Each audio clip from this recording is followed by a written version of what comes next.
जहां एक तरफ कुर्मी और कुर्मी द्वारा आदिवासी होने का दावा किया जा रहा है, वहीं दूसरी ओर झारखंड के विभिन्न आदिवासी संगठन इस बात का विरोध कर रहे हैं।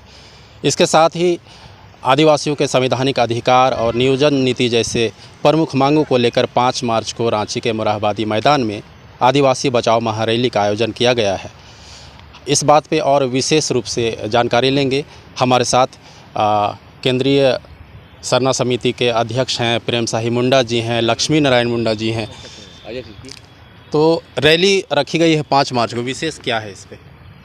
देखिए, 5 मार्च को जो आदिवासी हक अधिकार का जो रैली रखा गया है, तो जो समझिए कि जो हमारा संवैधानिक जो अधिकार है, संस्कृति, सभ्यता, भाषा, कल्चर है, आरक्षण है, उन सभी को बचाने के लिए ये एक 5 मार्च को मोरहाबादी मैदान में 2023 को जो रैली रखा गया है, ये अपने हक अधिकार को बचाने के लिए रैली रखा गया है। तो हम तमाम झारखंड के आदिवासी समाज से अपील करना चाहेंगे कि 5 मार्च को भारी संख्या में मोरहाबादी मैदान में आए और अपने हक अधिकार को बचाने के लिए एक बुलंद आवाज़ उठाए और यहाँ से एक शपथ हम लोग जो दिलवाएंगे, उस शपथ को लेकर के अपने काम उस लाइन पर काम करने का प्रयास करें। नियोजन नीति की बात करते हैं, नियोजन नीति में विशेष क्या होनी चाहिए?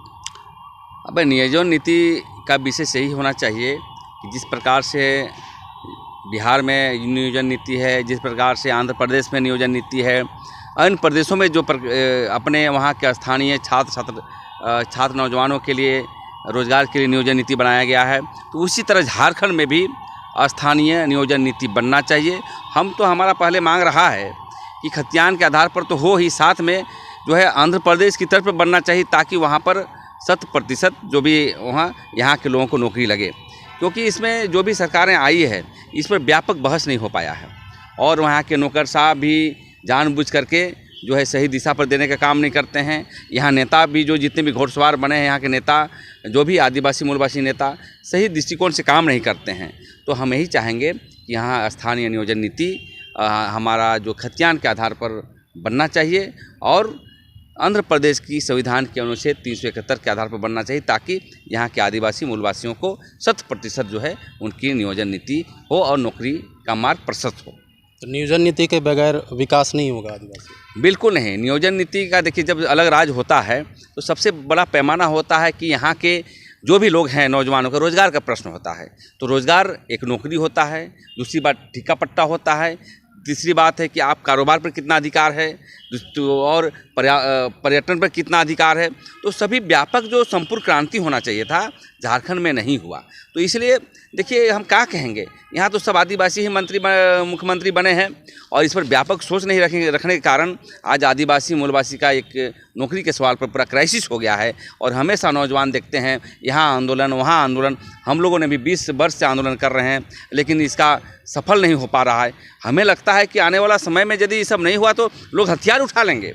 आज चुनाव लड़ रहे हैं, देख रहे हैं, कल आप देखेंगे कि भाई MCC बढ़ गया, कोई PLFI बना लिया, कोई क्या बना लिए। तो हम समझते हैं कि रोज़गार नहीं मिलने पर यहाँ के जो आदिवासी नौजवान में आक्रोश है, हो सकता है कि हथियार उठा ले। तो इसलिए हम चाहते हैं कि यहाँ के जो भी मुख्यमंत्री बने हैं डेमोक्रेटिक राइट के तहत अविलंब जो है इस पर बहस करके या कोई भी मैकेनिज्म हो, इस पर हमेशा राय सूची के आधार पर कानून बनाने का काम करें। दिल्ली जाने की ज़रूरत नहीं है। जिस प्रकार से रघुवर दास ने भी बनाया था यहाँ पर, उसी प्रकार केंद्र न जा करके राय सूची में ही बना करके यहाँ पर मार्ग प्रशस्त करना चाहिए और रोजगार का रास्ता खुलना चाहिए। आदिवासियों के, झारखंड के आदिवासियों के अगर विशेष अधिकार की बात करें, 2-3 अगर चिन्हित करना पड़े तो आप क्या कहेंगे?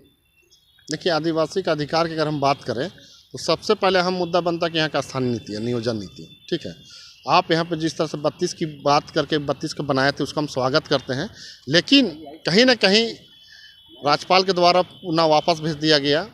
मैं ही कहना चाहता हूँ कि यहाँ पर स्थानीय नीति, नियोजन नीति बने और ख़ासकर जो यहाँ का ठेका पट्टा है यहाँ के लोगों को मिले ताकि हमारा जो यहाँ का आदिवासी और मूलवासी उसका विकास हो सके। और स्थानीय नियोजन नीति बनती है तो यहाँ के जो ज़्यादा से ज़्यादा परसेंटेज में यहाँ के लोकल लोग, खासकर आदिवासी और मूलवासी को नौकरी देने का, 3री और 4थी नौकरी ग्रेड में देने का नौकरी का काम करें। तभी यहाँ पर जो झारखंड जिसे बिहार से अलग हुआ तो उसका एक मानने कहें तो उसका एक मान और सम्मान होगा और यहाँ आदिवासी और मूलवासियों का विकास होगा। झारखंड के आदिवासी अभी विकास के किस पायदान पर हैं? हमने कहा जिन सपनों और जिन उम्मीदों पर यह झारखंड राज्य की लड़ाई लड़ी गई, और 22 साल हो रही है राज। आदिवासी मुख्यमंत्री रघुबर दास छोड़ के तमाम आदिवासी मुख्यमंत्री रहे हैं। दरअसल किसी भी सरकार का एजेंडा में संवैधानिक अधिकार जो आदिवासियों को देने का रहा है वो एजेंडा ही नहीं रहा है। आज भी हमारा कहना है कि विकास की बात छोड़ दीजिए, विकास की बात को छोड़ दीजिए। एक इंसानी जीवन के लिए आदिवासी गांव में ढंग से बिजली, पानी, पीने का पानी, सिंचाई, रोजगार, स्वास्थ्य, प्राथमिक शिक्षा भी मैसर नहीं। आप समझ सकते हैं कि इस राज्य का हाल क्या है। विकास सड़कों में, चौराहे में चौक दिखता है, शहर में रांची हो, जमशेदपुर हुआ, धनबाद हुआ, विकास सिर्फ शहर में दिखता है। यहाँ से 10-15 किलोमीटर के दायरे में जाइएगा, यहाँ विकास रोता है। और चाहे किसी की भी सरकार रहे, चाहे भाजपा हो, चाहे हम किसी सरकार रहे, यहाँ विकास रोता है। यहाँ पर ये स्थिति है। आज भी लोग पलायन कर रहे इस राज्य के अंदर में। मोराबादी मैदान में देखिएगा सवेरे रांची शहर में कम 20 जगह लोग जमा होते हैं, है ना। बिजली मैंने खेती के लिए पानी नहीं है, रोजगार का संसाधन नहीं है ना, किसानों के लिए कोई नहीं है। मेरा कहना है कि इस राज्य ऐसे ही विकास मामले पर बहुत पीछे है।